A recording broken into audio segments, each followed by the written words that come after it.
Eu sei que a gente tem vários assuntos para falar hoje, né? Tem o incêndio no Pantanal que está devastando, já foram 10% da área do Pantanal incendiado. As aglomerações que a gente viu no final de semana aí durante o feriado também de 7 de setembro, né? Praias lotadas, parques lotados, filas em todos os locais, ou seja, é aquela série de absurdos recorrentes que a gente já está habituado. Mas hoje eu quero falar de dois assuntos em particular que têm a ver com os tópicos também que a gente costuma trabalhar aqui, né?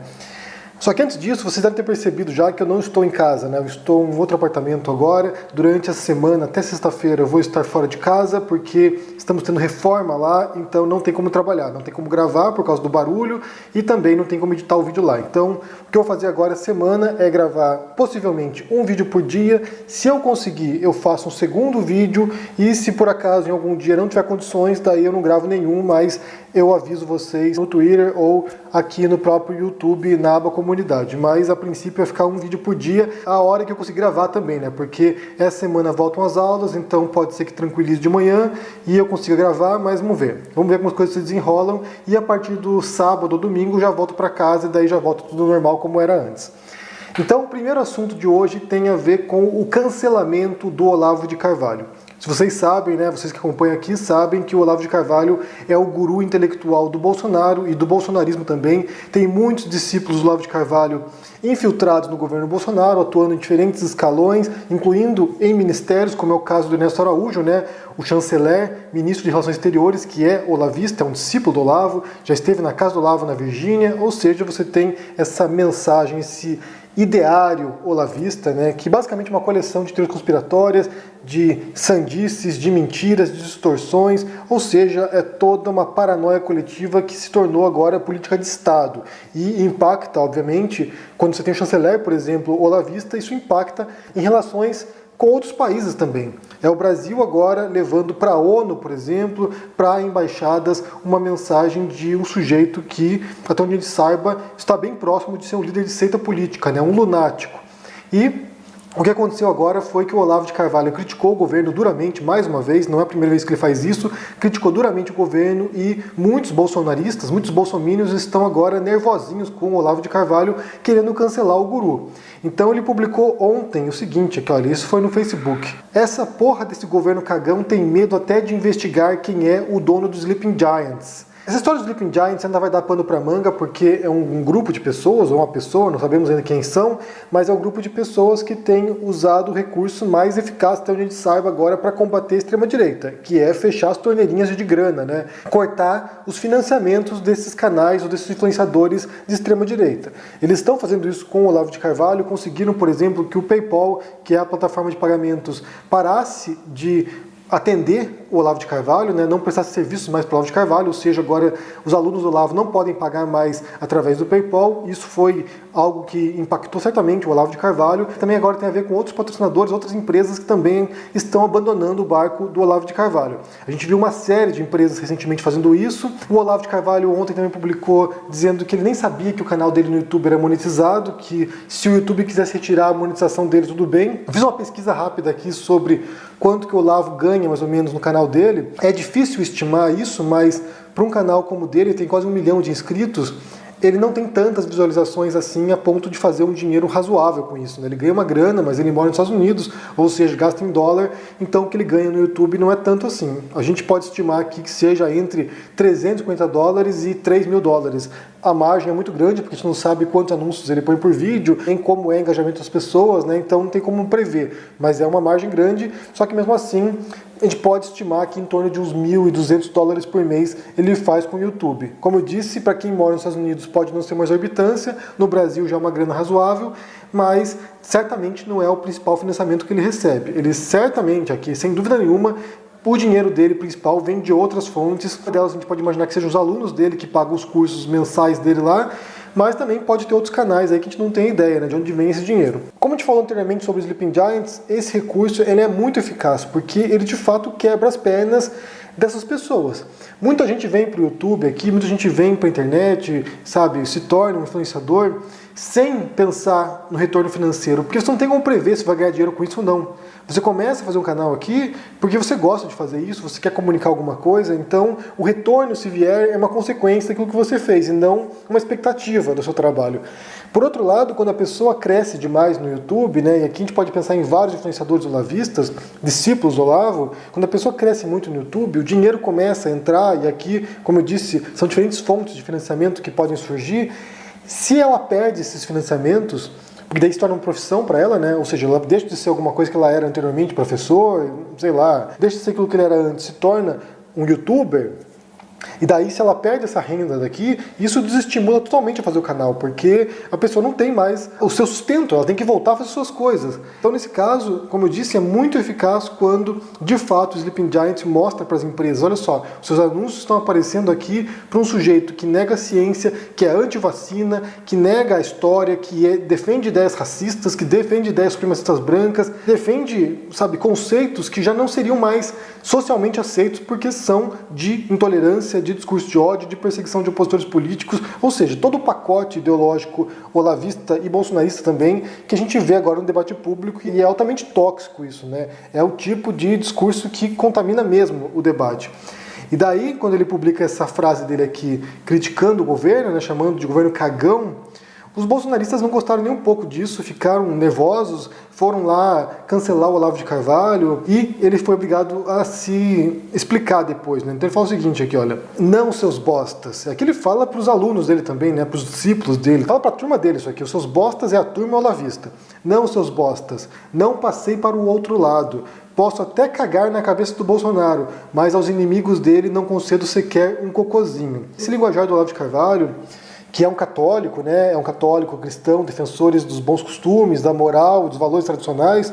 Essa linguagem dele é uma linguagem recorrente que você não vê apenas no Olavo de Carvalho, como também nos alunos dele e como também em bolsonaristas no geral, né? O modo como eles interagem na internet, o modo como eles interagem com os opositores é nesse nível aqui. É um nível de, sinceramente, esgoto total, né? São pessoas que residem nessa esfera de insultos, de calúnias, de difamação, ou seja, não conseguem se comunicar de maneira racional com as pessoas. Você tem um sujeito aqui que é chamado de filósofo por seus discípulos, pelos olavistas, e o cara se comunica desse modo, é o modo como ele fala com as pessoas, seus bostas, cagar na cabeça do Bolsonaro, ou seja, você percebe aqui como tem um déficit discursivo mesmo, né, de capacidade de poder expressar suas ideias sem ofender os demais.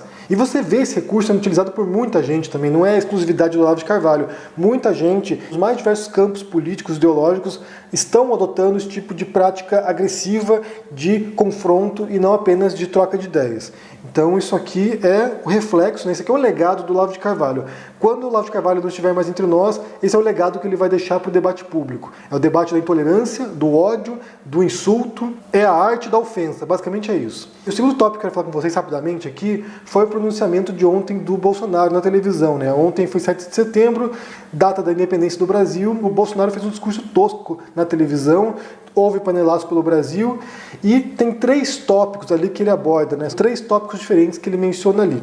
O primeiro deles é quando ele fala da independência, né? E aqui você tem, como já falei no vídeo recente sobre o Mário Frias, você tem essa noção romantizada do passado e da história, né?